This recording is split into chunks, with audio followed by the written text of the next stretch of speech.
Hi guys, back to my YouTube channel Jeevika classes में आपका स्वागत। आज फिर से आए जीएस की और कुछ नई क्वेश्चन सीरीज के साथ। तो आइए देखते हैं। फर्स्ट, वर्तमान में भारत में राष्ट्रीय आय की गणना का कार्य कौन करता है? रिपीट, वर्तमान में भारत में राष्ट्रीय आय की गणना का कार्य कौन करता है? योजना आयोग, वित्त मंत्रालय, केंद्रीय सांख्यिकी संगठन या भारतीय नमूना सर्वेक्षण? वर्तमान में भारत में राष्ट्रीय आय की गणना का कार्य केंद्रीय सांख्यिकीय संगठन करता है। राइट आंसर है इसका केंद्रीय सांख्यिकीय संगठन। नेक्स्ट, निम्न में कौन सी राष्ट्रीय ऋण ब्याज को शामिल करता है? राष्ट्रीय आय को, निजी आय को, सकल राष्ट्रीय उत्पाद को या शुद्ध राष्ट्रीय उत्पाद को? राष्ट्रीय ऋण ब्याज को शामिल करता है निजी आय। राइट आंसर है इसका निजी आय। नेक्स्ट, चेन्नई नगर को जल की आपूर्ति किस नदी द्वारा की जाती है? चेन्नई नगर को चेन्नई नगर को जल की आपूर्ति किस नदी द्वारा की जाती है? कावेरी, कृष्णा, पेरियर या गोमुखी? राइट आंसर है इसका कावेरी। नेक्स्ट, दक्षिण भारत की कौन सी भाषा सर्वाधिक प्राचीन है? दक्षिण भारत की कौन सी भाषा सर्वाधिक प्राचीन है? कौन सी भाषा सर्वाधिक प्राचीन है? तेलुगु, कन्नड़, मलयालम या तमिल? इससे संबंधित और भी प्रश्न हैं कि मतलब दुनिया में कितनी भाषाएं बोली जाती हैं? तो दुनिया में 6500 भाषाएं बोली जाती हैं। और जो भारत में बोली जाती हैं, भारत में कई भाषाएं बोली जाती हैं, लेकिन भारतीय संविधान के अनुसार केवल 22 भाषाओं को ही मान्यता दी गई है। तो क्वेश्चन, दक्षिण भारत की कौन सी भाषा सर्वाधिक प्राचीन है? कौन सी सर्वाधिक प्राचीन है? तमिल। राइट आंसर है इसका तमिल। नेक्स्ट, किस विश्वविख्यात पर्वत श्रृंग को सागर माथा के नाम से जाना जाता है? किस विश्वविख्यात पर्वत श्रृंग को सागर माथा के नाम से जाना जाता है? किसे जाना जाता है? नंदा देवी को, कंचनजंगा को, एवरेस्ट को या केटू को?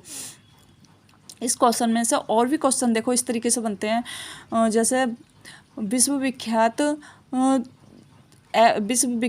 पर्वत श्रेणी की लंबाई कितनी है? तो कितनी है? विश्वविख्यात पर्वत श्रेणी की लंबाई 8848 मीटर है और जिसे एवरेस्ट के नाम से जाना जाता है। और नेपाल में इसे सागर माथा के नाम से जाना जाता है। तो नेपाली सागर माथा के नाम से जाने जाने वाला कौन सा है? एवरेस्ट। राइट आंसर है इसका एवरेस्ट। इसकी ऊंचाई 8848 मीटर है, जो विश्व की सबसे ऊंची पर्वत श्रेणी के नाम से जानी जाती है। रिपीट, दिल्ली के लाल किले का प्रारंभिक नाम क्या था? दिल्ली के लाल किले का प्रारंभिक नाम? किलाए शाहजहाँ, किलाए मुबारक, किलाए जन्नत या किलाए हिंद? दिल्ली के लाल किले का प्रारंभिक नाम था किलाए मुबारक। नेक्स्ट,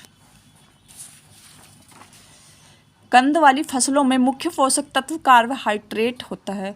दलहनी फसलों में मुख्य पोषक तत्व कौन सा होता है? कार्बोहाइड्रेट, विटामिन, प्रोटीन या वसा? राइट आंसर है इसका प्रोटीन। नेक्स्ट, हरित क्रांति का संबंध किससे होता है? क्रांति से संबंधित बहुत से प्रश्न पूछे जाते हैं कि हरित क्रांति का संबंध किससे है, जैसे लाल क्रांति का संबंध किससे है, या झींगा क्रांति का संबंध, गुलाबी क्रांति का संबंध किससे है, सफ़ेद दुग्ध उत्पादन किससे, कौन सी क्रांति से संबंधित है, इस तरीके से।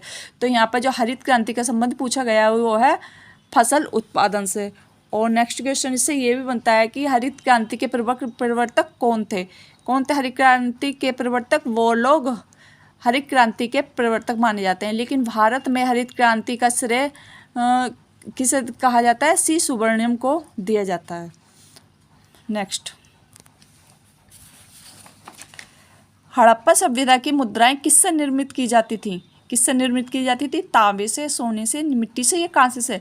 हड़प्पा सभ्यता की मुद्राएं कांस्य से निर्मित की जाती थी। राइट आंसर है इसका कांस्य। नेक्स्ट, हड़प्पा सभ्यता की मुख्य विशेषताएं निम्न में से कौन सी हैं? स्नानागार, धार्मिक स्थल, नगर नियोजन या अन्नागार?